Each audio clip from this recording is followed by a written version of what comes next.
Okay guys, I'm back here with this, and notice mythical, ranged, and physical, red, blue, purple, red, blue, purple. And we're going to roll now from like on the phases here. And then we sort out the dices, then we're done. So let's see what we get. And Zeke did absolutely awesome. I'm very happy this came up because this is going to really teach you a lot about the game right here. Okay, so see, so for this round of combat, Zeke did absolutely awesome. Let me get his card again. Zeke scored a 15 or 16, I'm sorry, a 16 with that. He can further add that +1 right here, giving him 17 plus the rusty dagger of 2. So that's 16, 17, 18, 19. That was just like a critical blow. Thus, he landed 1 damage. We killed that spider with that. So what I want to kind of show you is, say that he would have missed, he had to get a 10 in order to land a hit. I'm sorry, see the numbers here? I thought I said this before, but I said it in the other videos. You have to meet or exceed those numbers to land a hit. If you miss, see the numbers on this side? This is the damage your hero is going to take. Say we would have missed in the mythical phase. See the 8? We'd consult his card, which he has no bonuses. Again, he's not proficient in ranged. He would have taken a hit. He would have taken 1. 15. Well, he scored very well in physical warfare in phase 3. However, let's say that was like a 2. He'd have to -3 from that roll. From any physical warfare roll, he would have taken another damage. That's why you always want, the warfares that a hero is versed in to come up first in the phase. So we have killed the Shadow Dweller. Now there's rewards to collect. So let's take a look here. This is called a loot roll. So we're going to take a D20, and there's something called a gold roll. Now just know minions are like your trash mobs. They're usually not going to be carrying anything. But there's a chance they could be carrying a piece of loot. So we're going to see the 20. We have the 20-sided die. If 20 comes up, we are going to be able to draw from the loot deck. See D12 and a 12? We're going to roll the D12. If a 12 comes up, we can gain 100 gold. Again, these are minions. They're trash mobs. It's very unlikely they're going to be carrying something, but let's see what the Shadow Dweller possibly could have on him.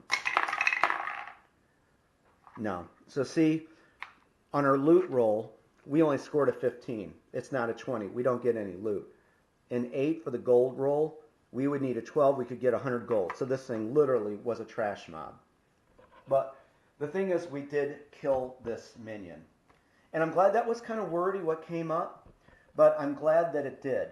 Because you see now, I just taught you a lot about this game. We're going to take this and we're going to shuffle it back into the deck. This could come up again later in the game. Okay, and we're going to come over here and remove its miniature. This is done. Just know when you're playing regular, this would go incredibly quicker. I mean, a lot quicker. But I want to teach you this game in the process of doing this. But while you're playing, when I'm playing this, I can do this a lot quicker. It's important to me, again, that I'll have all the information for Dungeon Crusade and you're comfortable with it. Next up, we have our Shadow Prowler here. And I'm going to set the camera here for like the movement so we can get this going. And so let's put the camera here, here, and then maybe I'll just grab everything and just bring it over to us. So we're going to have to get the patrol route die, which is here. And let's get this card for you. And the raid die. Remember, so this is our Shadow Dweller. He's got a lot of movement. So he's moving towards that patrol route. Oh, he's on the patrol route right here. Here we go. See him right here? So we're going to be moving him. He's going to be picking up the patrol route. So we're going to roll. Okay, he is not going to raid because 10 did not come up. He is going to go on the green patrol route. and he has a base movement of 5 plus 4. So he is going to move 9. So let's take a look here. See him down here? And he is right here. So he's going to go 9 movement. 1, 2, 3, 4, 5, 6, 7, 8, 9. Okay, see how that worked? Okay, so he's done with his move. Next, we're going to, who's up next? The cultist of Zal. And our cultist is over here in the ogre's lair. And we'll go over there and when we roll. Again, we're going to take the patrol route die, the movement die, and the raid die. Base movement of 2. Oh, that was close. Remember, if a 10 would have came up, she would have converted into a raiding minion. So there's no raid. She is also going to pick up the green patrol route. She has a base movement of 2 with a roll of a 2. She's going to move 4. So you kind of see this is a good example. See all the different lines? That's what I mean. They have unpredictable movement. You'll never see the same game twice in Dungeon Crusade. So she is going to go 4 on the green patrol route. 1, 2, 3, 4. While we're here, see the red arrows, the bloody arrows? That's when they raid.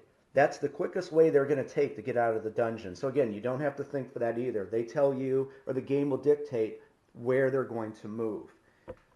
Okay, so we're almost done with monster movement. And so next up is our orc archer. Right here. And he has a base movement of 3. And so we're going to roll. Go. So it is not going to convert to a raiding minion. Base movement of 3. He is going to move on the blue patrol route. So he's going to have 6 movement. And where was our orc at? Right. Oh, right here. Okay, notice how he was going for the patrol out here. So that's going to be 1. So he has 5 movement left. Remember, blue. So he's going to move the rest of the 5. And the blue line is right here. So 1, 2, 3, 4, 5. And we're going to point him that way because, of course, he is going to the next patrol route. You know, these monsters wander through their, through this. This is like their home. So the patrol route system works incredibly well, almost too well. And they'll traverse all over this dungeon. Here's something. Think about playing with 13 minions. That would be taxing. Later in the expansion, that's why that track goes up so high. We have some ideas, and we'll leave it at that. Lastly, and then we are done with the monster phase, our Wraith. Now remember, he has Shadow Step. At the end of the race turn, it rolls 1d20. On a result of 16 to 20, it takes an additional turn. This ability can only activate once. Base movement of 3. So we're going to roll those dice, like I said. And it's not going to raid. Okay, that's 1. It's going to move on the purple patrol route, and it's going to go 3. So it's going to have a movement of 6. So remember, it's going to move. Oh, you know what? We're going to have another battle here. It's going to go 1. So it has 5 movement left, right? We'll put this as a reminder. There's our 5 movement. So then it picked up the purple patrol route. I just want to make sure you guys are catching all this. And it's going to move. It has 5 left. 1, it's going to see our knight. It's going to convert into a raiding minion. I'm sorry, I meant to show you this before. You're going to put a raid token on this monster's card, signifying it's going to raid. It's going to head out of the dungeon and attempt to raid the village. So we're going to put this on its card. However, we're going to go.